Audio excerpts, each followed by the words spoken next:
하나님의 말씀 보시겠습니다. 하나님의 말씀은 에베소서 1장 7절로부터 14절 말씀입니다. 에베소서를 처음 1장에 시작하면서 바울이 처음에 문안 인사를 하고 바로 이어서 서두를 꺼내는 하나님의 말씀이 이것입니다. 그것은 하나님이 우리 주 예수 그리스도의 아버지시다. 그래서 성부 하나님은 우리 주 예수 그리스도의 아버지시고, 성부 하나님은 아버지 되시고, 성자 예수 그리스도는 아들 되심을 먼저 밝힙니다. 그리고 하나님이 하늘에 속한 신령한 복을 우리에게 주셨다. 그런데 그 하늘에 속한 신령한 복이 무엇인가? 그것은 선택하심이고 예정하심이고 아들 삼으심, 양자 삼으심으로 크게 이어져서 설명을 해주고 있습니다. 4절에 보면 하나님이 우리를 선택하셨음을 분명하게 말씀해주고 있는데, 이 선택은 무엇을 의미하는가? 하나님의 영원한 선택이 우리의 소명과 우리가 하나님께로부터 받은 모든 행복의 기초와 원인이 되어진다. 이런 것이죠. 어째서 하나님이 우리를 복음에 참여하도록 부르셨는가? 이렇게 생각할 때에 그것은 바로 우리를 선택하셨기 때문이다 라는 것을 우리가 알 수 있게 됩니다. 어째서 하나님이 풍성한 은혜를 날마다 부어주시는가? 어째서 하나님이 우리에게 하늘문을 열어주시는가? 그것은 하나님이 영원전에 우리를 선택하셨기 때문입니다. 그런데 이 선택에 있어서 특별하게 오늘 사도 바울이 에베소서에서 설명해주는 이 말씀은 무엇인가 하면 창세 전에 선택하셨다는 것입니다. 아멘. 여러분, 창세 전은 창세의 기초가 마련되기 전, 그러니까 시공간이 창조되기 전을 말합니다. 이 창세 전에 선택하셨다는 것은 그럼 이 하나님이 선택하시는 데 있어 가지고 영향을 미칠 수 있는 다른 어떤 조건도 아무것도 없었다는 것을 말합니다. 즉, 우리는 아무 공로도 없이 무상으로 선택되었다는 것을 말합니다. 세상이 창조되기 전이니까 우리가 존재하지도 않으며 우리의 존엄성이, 내 인격이 어떻다고 말할 수도 없는 것입니다. 더욱이 우리에게는 무슨 공로가 있을 수가 전혀 없는 것입니다. 그러니까 전적으로 하나님의 주권적인 의지로 선택하신 것, 이것이 은혜인 것입니다. 창세전에 선택하셨다고 하는 것은 바로 이렇게 하나님의 선택에 다른 어떤 아무런 조건도 없었다는 것을 말합니다. 무조건적으로 선택하셨다. 그리고 또 선택과 관련해서 가장 중요하게 우리에게 말씀해 주시는 것이 그리스도 안에서 선택하셨다. 아멘. 이것은 값없이 선택하여 주신 사실을 두 번째로 증거하는 것인데, 우리를 선택하심이 그리스도 안에서라면 그것은 응당 우리 자신 밖에서부터 된 것이라는 것입니다. 우리의 어떤 가치가 고려된 것이 전혀 아닙니다. 그래서 그리스도 안에 선택하셨다. 그리고 그리스도의 이름은 모든 공덕이라든가 인간 자체가 지니고 있는 모든 것을 배제하고, 동시에 그리스도 안에서 선택하셨다는 것은 하나님의 일하심이 그리스도 안에서 펼쳐지는 것을 의미합니다. 하나님이 그리스도를 통해 하늘의 신령한 복을 베푸신 것입니다. 선택과 예정과 아들 삼으심과 이것을 누구를 통하여? 예수 그리스도를 통하여 베풀어 주신다.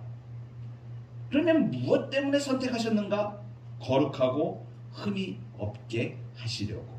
그러니까 거룩하고 흠이 없게 사는 것이 하나님의 선택으로 말미암은 것입니다.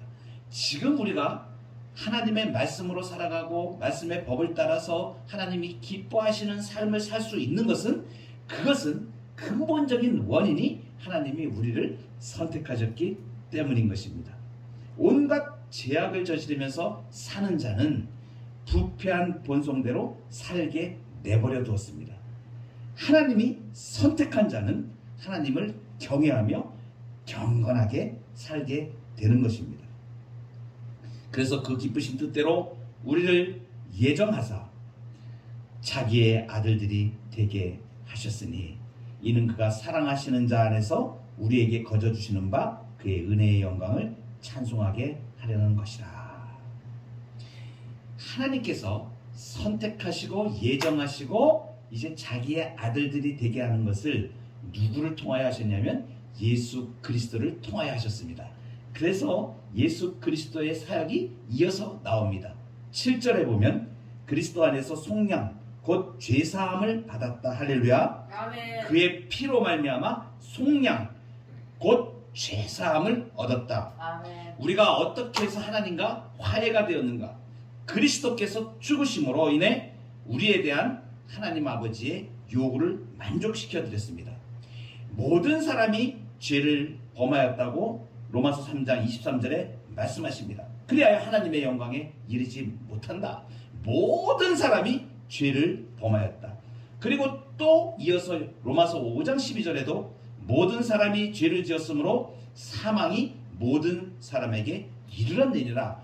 같은 성경인 로마서 6장 23절에 죄의 삭은 사망이요 하나님의 은사는 그리스도 예수 우리 주 안에 있는 영생이니라. 죄의 삭은 사망입니다. 모든 사람이 죄를 범하여서 사망으로 그 값을 치러야만 됩니다. 죽음으로 갚아야만 됩니다. 그런데 우리 주 예수 그리스도의 피로 말미암아 속량 곧 죄 사함을 받았다는 것은 이제 예수 그리스도를 믿는 자들은 그 죄에서 해방되어 죽지 않고 예수 그리스도께서 대신 죽으심으로 우리의 죄가 사해졌음을 말합니다. 이것은 우리가 우리의 죄에 대한 책임을 우리가 지지 않도록 속죄하여 주셨다는 것을 의미합니다. 아멘. 우리가 당연히 받아야 할 죄의 대가인 사망, 형벌에서 벗어납니다. 이것이 진정한 자유인 것입니다. 구약에서 하나님의 대표적인 속량 사건이 나오는데 그것은 출애굽입니다. 이스라엘이 이 애굽의 속박에서 자유를 얻습니다. 그 과정에서 무엇이 동원되었습니까? 마지막 날 장자가 죽는 날에 죽음의 사자가 뛰어넘는 어린 양의 피가 동원되었습니다. 어린 양의 피로 죽음의 사자가 넘어갔는데 이 어린 양의 피, 하나님의 놀라운 능력과 은혜가 개혁되어지는 이 어린 양의 피, 이것은 그림자였습니다. 구약시대에. 그러면 그 그림자에 실체가 있을 거 아닙니까? 우리가 빛을 비치면, 사람이 이렇게 빛을 비치면 뒤에 그림자가 지게 됩니다. 그림자가 있다는 것은 뭐가 있다는 것이에요? 실체가 있다는 것입니다. 실체. 그러면 구약에 있었던 그 어린 양의 실체가 무엇입니까? 그것은 예수 그리스도의 피인 것입니다. 아멘. 예수의 피가 우리의 죄를 씻고 하나님의 은혜가 죄의 심판에서 우리를 건져주시는 것입니다. 그래서 성도의 구원은, 죄사함은 그리스도 안에서 베풀어진 전적인 하나님의 은혜인 것입니다.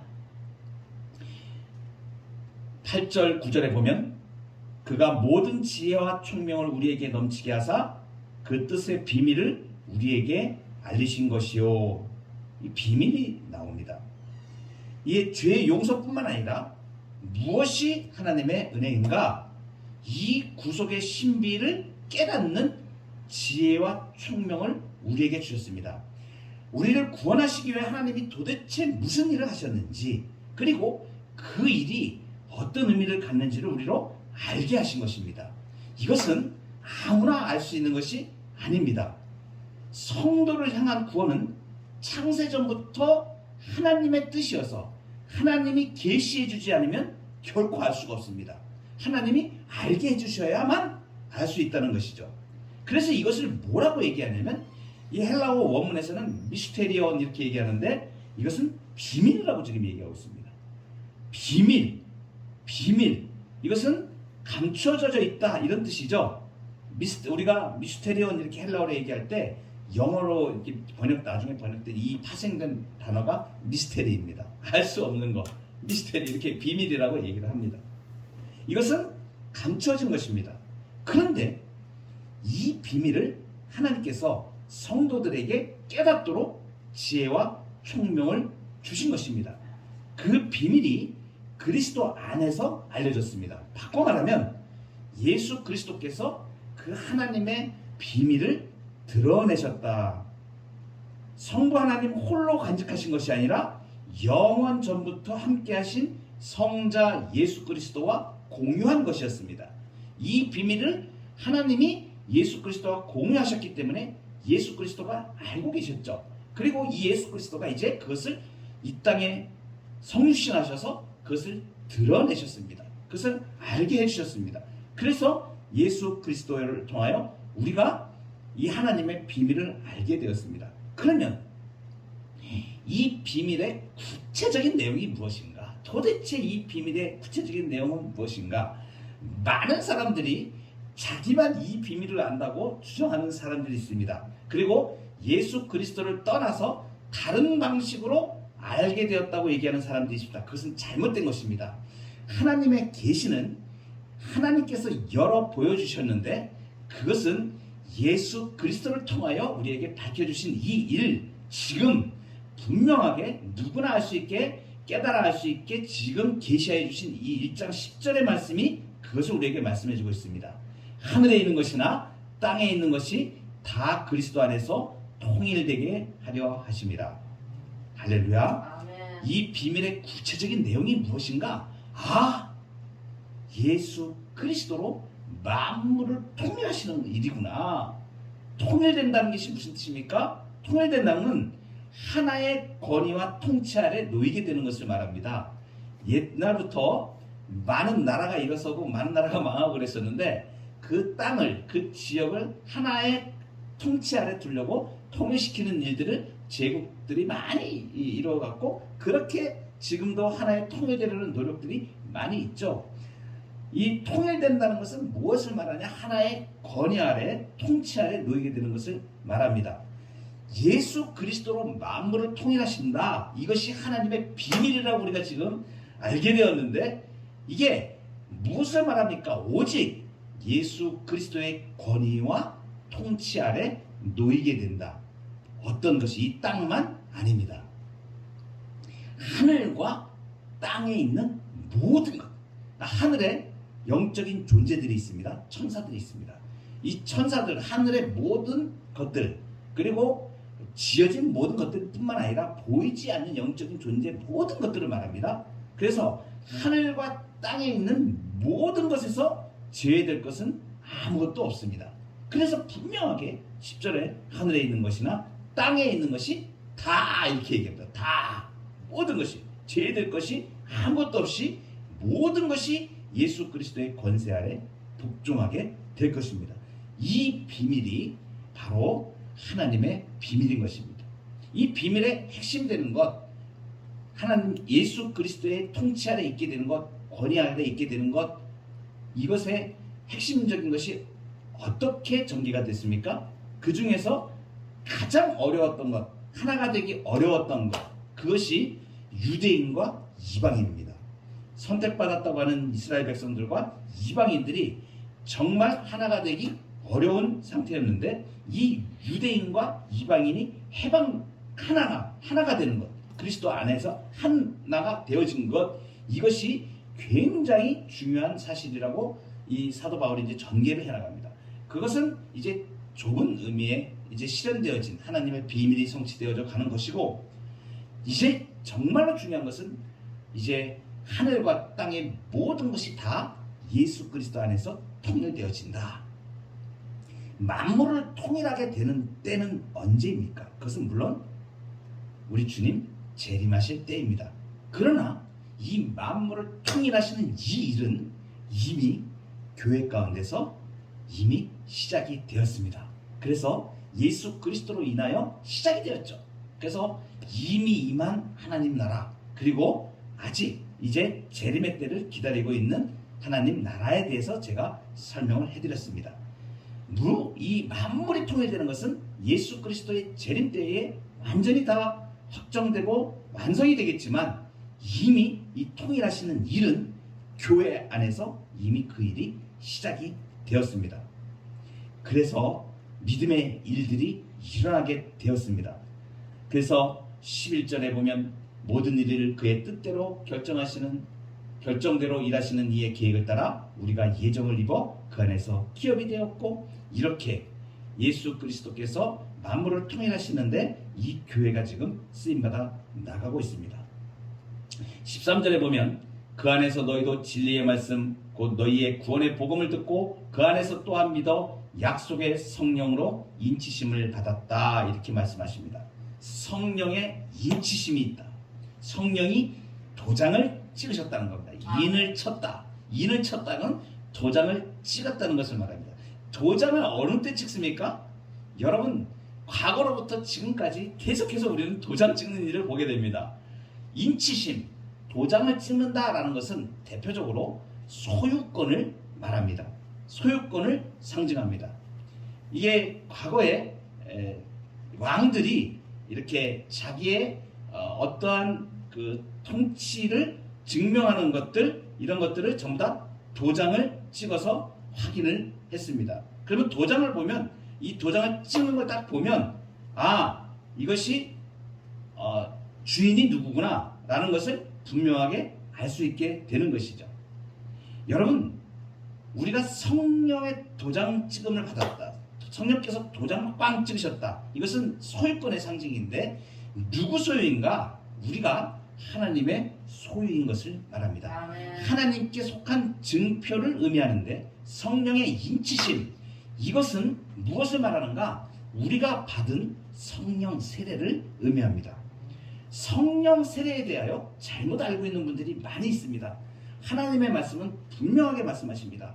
성령 세례는 우리가 이미 성령으로 세례를 받은 사람입니다. 이것은 예수 그리스도로 말미암아 중생한 사람들은 이미 성령으로 세례를 받으십니다. 성령으로 인치시지 않고는 누구도 그 입으로 예수 그리스도를 주라고 시인할 수 없기 때문입니다.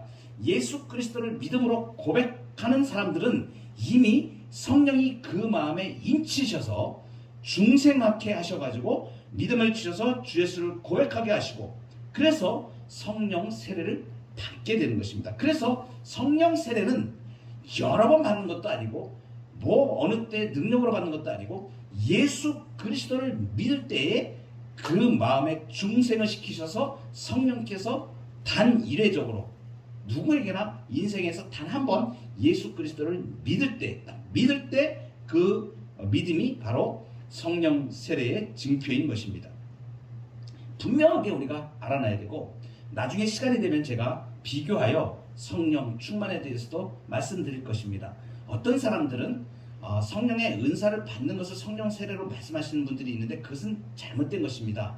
성령의 은사는 이 성령의 세례와 관계없이 별개로 성령 충만한 삶을 살도록 위하여 하나님께서 은혜의 방편을 은혜로 주시는 그러한 일들을 의미하는 것이지, 성령 세례는 예수 그리스도를 믿음으로 중생하는 것, 이것이 성령 세례인 것입니다. 여러분, 에베소서 4장, 우리가 지금 에베소서를 보고 있는데 이 장 4장 30절로 가면 이런 말씀이 나옵니다. 하나님의 성령을 근심하게 하지 말라. 그 안에서 너희가 구원의 날까지 인치심을 받았느니라. 성령 세례를 우리가 받고 예수 그리스도를 믿어서 구원에 이르게 된 것입니다. 그리고 또 이렇게 말합니다. 고린도후서 1장 22절에 그가 또한 우리에게 인치시고 보증으로 우리 마음에 성령을 주셨느니라.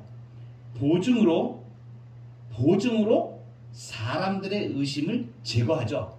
아까 말씀드렸듯이 어떤 국왕이 이제 서한을 보내거나 할 때 도장을 빵 찍어서 이거 내가 왕이 이거 분명히 보내는 거야, 이렇게 얘기를 합니다. 그리고 또 유언을 할 때도 마찬가지죠. 왕이 죽을 때 누구를, 내 아들 누구를 왕위에 세우라 하고 유언장을 쓰고 도장을 꽝 찍어 놓습니다. 그러면 이게 나중에 뒤에 있는 사람들이 그것을 보고 이거 확실하네, 진정한 것이네, 이렇게 인을 찍는 행위는 참된 것과 거짓된 것을 구별하는 구실을 하게 됩니다. 확실하게 증명을 해준다는 것이죠. 바로 이와 같습니다. 우리가 마음으로 믿어 의에 이르고 입으로 시인하여 구원에 이르는 예수 그리스도를 믿는 것은 성령으로 우리를 땅, 인을 땅 쳐주신 것입니다. 그래서 이것이 분명하게 우리가 하나님의 자녀가 되었다는 분명한 증표가 되는 것입니다. 이것이 성령 세례입니다. 여러분, 에베소서 바울이 지금 에베소 1장을 출발을 하면서 지금 단 14절 안에 무엇을 막 쏟아내고 있냐면 하나님이 선택하시는 것, 우리의 구원을 위하여 하나님께서 선택하시고 예정하시고 자기 아들들이 되게 하시는데 이 기쁘신 뜻을 우리 안에 이렇게 펼쳐주신 것이 누구를 통하여?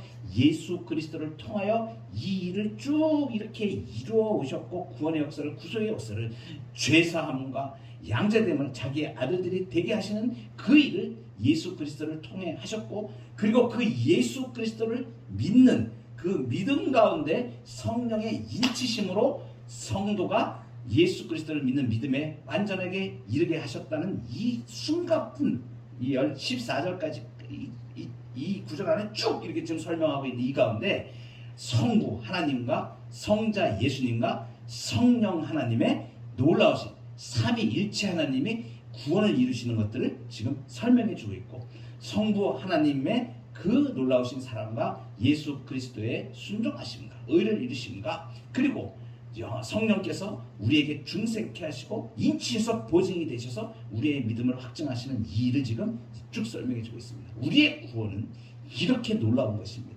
성도가 하나님 앞에, 그러니까 처음에 시작할 때 바울이 찬송하리로다, 찬송할 수밖에 없구나, 이 엄청난 구원의 이 감격과 이 은혜를 생각할 때에 우리가 찬송을 하지 않을 수 없다. 그래서 찬송하리로다, 이것부터 시작을 합니다. 우리의 신자의 삶은 바로 이 구원의 은혜 가운데 있을 때에 우리도 모르게 하나님을 찬송하고 할렐루야 찬송하는 이 기쁨과 은혜의 삶 가운데 우리가 거하게 되는 것입니다. 이제 에베소서를 출발해서 이 깊이를 이제 하나님이 하신 이 선택과 이 일들과 우리 주 예수 그리스도께서 이루신 이 사역들과 일들과, 그리고 성령께서 교회를 이제 이끌고 계시는 성령의 이 놀라운 역사를 우리가 이제 세부적으로 이제 이 에베소를 통해서 밝혀나가고 우리가 배우게 됩니다. 기대가 됩니다. 하나님께서 우리의 성도를 이렇게 하나님의 선택과 예정 안에 두셨고 자기 아들들이 되게 하신 이 놀라운 사건은 이제 우리가 이 비밀을 깨닫게 된 것이 또한 하나님의 풍성한 은혜인 것입니다. 이 구원의 감격과 은혜 가운데 늘 거하여가는 저와 여러분 되기를 주의 이름으로 축원합니다. 기도하시겠습니다.